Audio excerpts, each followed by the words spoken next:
Scopriamo insieme la leggendaria storia dei Led Zeppelin, una delle band più influenti e rivoluzionarie nella storia del rock.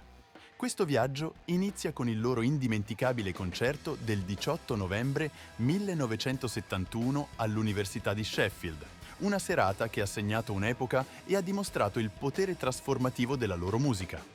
Da Stairway to Heaven a Whole Lotta Love, esploriamo come questi quattro musicisti abbiano reinventato il genere rock, ispirando generazioni e lasciando un'eredità senza tempo. Unisciti a noi in questa esplorazione approfondita della musica, dell'innovazione e dell'impatto culturale. Dei Led Zeppelin, dalla loro ascesa meteorica fino alla loro posizione attuale come icone del rock. Londra, luglio 68. La band Yardbirds si sciolse, ma aveva ancora degli impegni per alcuni concerti in Scandinavia, e il chitarrista Jimmy Page e il bassista Chris Dreja decisero di esibirsi comunque, ma avevano bisogno di un nuovo cantante e un nuovo batterista. La prima scelta di Page per il cantante era Terry Reid, ma rifiutò l'offerta, suggerendo invece Robert Plant, che era stato il cantante della Band of Joy. La Band of Joy si era sciolta un paio di mesi prima. Plant accettò la posizione e raccomandò John Bonham. Poi però Dreja lasciò la band per diventare fotografo, quindi ora avevano bisogno di un nuovo bassista. Fortunatamente per Page, il suo vecchio amico John Richard Baldwin, meglio conosciuto con il nome d'arte di John Paul Jones, voleva entrarci e Page lo accolse volentieri.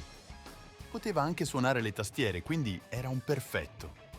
I quattro suonarono insieme per la prima volta in un seminterrato sotto un negozio di dischi in Gerrard Street a Londra. Per il tour in Scandinavia decisero di cambiare il nome della band in... Aspettate, i New Yardbirds. Hanno suonato il loro primo concerto al Gladsaxe Teen Club a Gladsaxe, in Danimarca, il 7 settembre 1968. La chimica tra i quattro era piuttosto sorprendente fin dall'inizio. Così buona che poche settimane dopo stavano già registrando il loro primo album agli Olympic Studios, basato su alcune nuove canzoni che avevano suonato dal vivo. Tuttavia, una volta che Dreja lo scoprì, mandò una lettera di cessazione e desistenza, dicendo che Page non era autorizzato a usare il nome dei New Yardbirds per l'album, ma solo per il tour.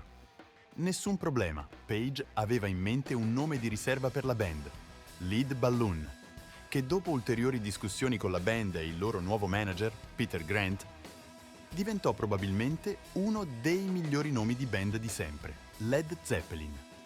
I Led Zeppelin suonarono il loro primo concerto con il nuovo nome all'Università di Surrey a Battersea il 25 ottobre.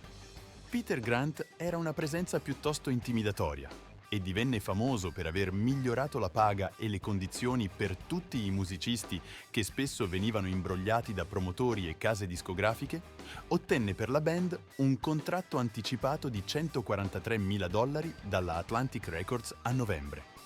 Sono oltre $1 milione di oggi e all'epoca era il più grande affare del suo genere per una band nuova. Dopo aver fatto un tour nel Regno Unito, il loro nuovo tour manager, Richard Cole, organizzò il loro primo tour nordamericano. Durante quel tour, la Atlantic pubblicò il loro album di debutto omonimo. Pubblicato per la prima volta il 12 gennaio 1969, dimostrò la fusione della band Tira Blues e rock e qualcos'altro, un nuovo genere, poi semplicemente definito come hard rock. L'album ebbe subito un successo commerciale, ma inizialmente ricevette recensioni negative. La rivista Rolling Stone, in particolare, lo stroncò. A causa dell'attenzione negativa della stampa all'inizio, la band generalmente evitò di parlare con la stampa per tutta la loro carriera. I Led Zeppelin trascorsero la maggior parte del 1969 in tournée incessanti per promuovere l'album. Quell'anno completarono 4 tour nel Regno Unito e 4 tour americani. Generalmente evitarono le apparizioni televisive, preferendo che i loro fan li vedessero dal vivo. Nel frattempo, trovarono il tempo di registrare già il loro secondo album in studio Tara, uno spettacolo, e l'altro in diversi studi. Come per il loro album di debutto, Jimmy Page produsse, ma questa volta Eddie Kramer entrò per aiutare. Conclusero le registrazioni in agosto e la Atlantic pubblicò l'album, semplicemente chiamato Led Zeppelin II, il 22 ottobre 1969. Le stazioni radio rock suonarono molto Whole Lotta Love, ma era lunga 5 minuti e mezzo, quindi le stazioni pop evitarono di suonarla.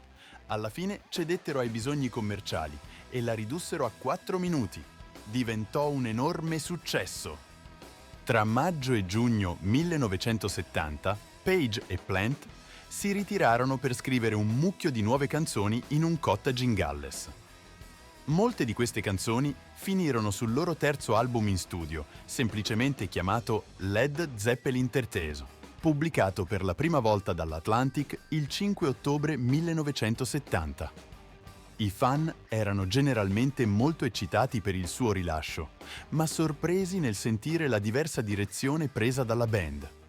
Nel frattempo, i Led Zeppelin stavano diventando non solo la band più popolare, ma la più influente al mondo. E stavano per diventare ancora più grandi dopo il rilascio del loro quarto album, che a proposito non aveva mai avuto un titolo ufficiale. Dopo aver notato un cane che si aggirava intorno alla casa di campagna, Page e Jones intitolarono una nuova canzone che avevano scritto Black Dog. Registrarono anche una canzoncina chiamata Stairway to Heaven. Durando poco più di 8 minuti, la canzone alla fine divenne una delle canzoni rock più popolari e iconiche di tutti i tempi. Per questo album, musicisti ospiti come Ian Stewart vennero ad aiutare a registrare. La Atlantic pubblicò l'album senza titolo l'8 novembre 1971. Basandosi su come erano stati chiamati i loro primi 3 album, i fan finirono per chiamarlo Led Zeppelin IV. Fu un successo clamoroso. Questa volta anche i critici lo amarono. Alla fine diventò l'album più venduto della band, con un numero stimato di oltre 37 milioni di copie vendute in tutto il mondo. Dopo un paio di anni arrivò anche il quinto album. Dopo il suo rilascio, la band infranse i record di incassi precedentemente detenuti dai Beatles, suonando di nuovo enormi tour in tutta Europa e Nord America. Nell'autunno del 1973 la band prese una piccola pausa prima di tornare in studio. Tuttavia, ci furono molti ritardi. Prima John Paul Jones volle lasciare la band, ma Peter Grant lo convinse a restare. Anche se la maggior parte del 1974 fu tranquilla per la band, crearono la loro etichetta discografica chiamata Swan Song Records.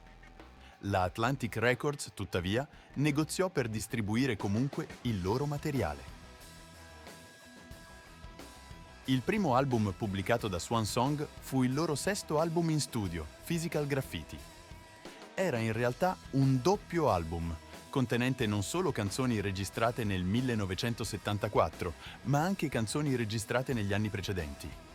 In autunno pianificarono di nuovo un tour, ma dovettero annullarlo dopo che Plant e sua moglie Maureen ebbero un grave incidente d'auto mentre erano in vacanza in Grecia. Se non fosse stato per una trasfusione di sangue, Maureen sarebbe morta. Plant riportò una caviglia rotta e non fu in grado di esibirsi. Poiché non potevano andare in tournée, decisero di scrivere nuove canzoni mentre Plant si riprendeva. In soli 18 giorni di novembre registrarono del materiale, con Plant che cantava le sue parti vocali seduto su una sedia a rotelle. A differenza degli album precedenti, tutte le canzoni di questo nuovo album furono accreditate solo a Plant e Page, non all'intera band. Swan Song pubblicò il loro settimo album in studio, Presence. Anche se Presence debuttò al numero 1 sia nelle classifiche americane che in quelle del Regno Unito, le vendite erano notevolmente diminuite rispetto alle loro precedenti uscite. Questo potrebbe essere stato dato che non fecero tournée per supportare l'album. Invece, la band prese tutte quelle riprese dagli spettacoli del 1973 al Madison Square Garden e le trasformò in un film chiamato The Song Remains the Same. Nella primavera del 1977, i Led Zeppelin furono finalmente in grado di tornare in tournée. Tuttavia, il tour ebbe alcuni problemi.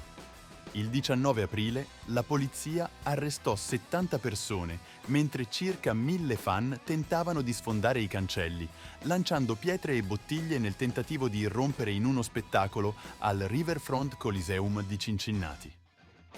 Durante lo spettacolo, un fan morì dopo essere caduto dal terzo piano del Coliseum.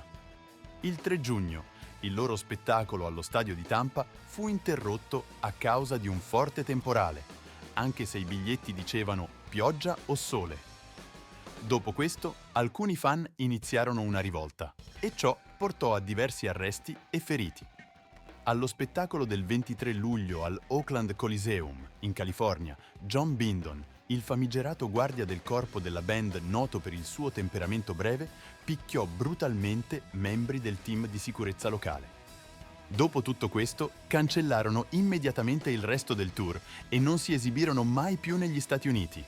Nel settembre 1978, però, la band era ansiosa di tornare a fare musica. Quando si riunirono, questa volta sperimentarono come pazzi, specialmente Jones con i suoi sintetizzatori. Alla fine dell'anno registrarono alcune nuove canzoni presso i Polar Studios a Stoccolma, in Svezia. Queste canzoni erano decisamente molto diverse dalla maggior parte del materiale precedente dei Led Zeppelin.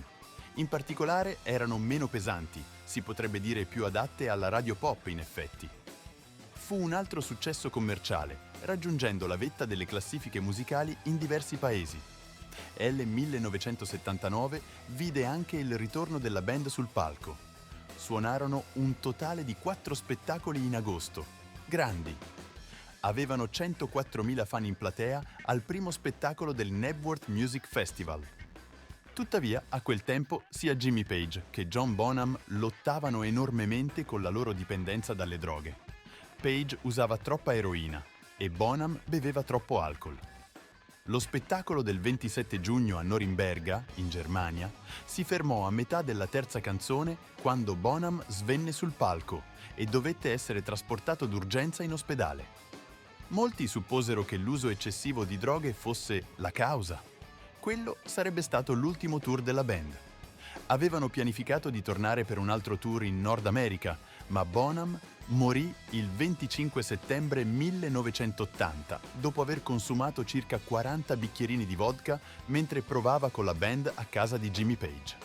Morì soffocato dal proprio vomito dopo essersi addormentato.